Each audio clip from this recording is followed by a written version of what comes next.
अकोल्याच्या बाळापूरमध्ये निसर्गाचा क्रूर खेळ बघायला मिळतोय. मान्सूनपूर्व पावसाने होत्याच्या नव्हते केलेल्या एका शेतकऱ्याची कहाणी.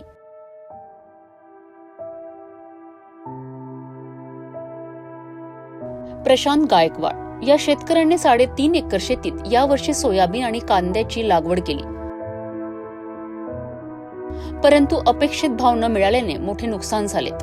आता आशेची किरण होती ती ज्वारीच्या पिकावर. 2 एकरात ज्वारीचे पीठ काढणीला आले होते आणि 4 दिवसांपूर्वी मळणी करून ते शेतात ठेवले होते. परंतु नियतीला हेही मान्य नव्हते. 3 दिवसांपूर्वी झालेल्या जोरदार पावसामुळे या शेतकऱ्याच्या स्वप्नावर पाणी फिरलेत.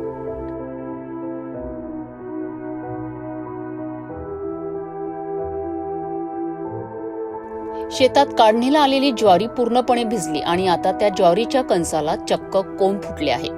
डोळ्यात देखत आपल्या मेहनतीचं मातीमोल झालेलं पाहून प्रशांत गायकवाड यांच्या डोळ्यात अश्रू अनावर झाले आहेत.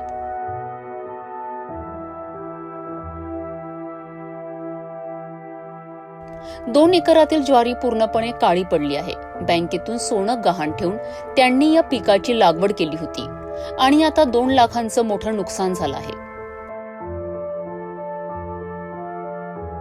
हताश झालेल्या प्रशांत यांच्यासमोर आता अंधार पसरला आहे आणि त्यांच्या मनात आत्महत्येचे विचार येत आहेत.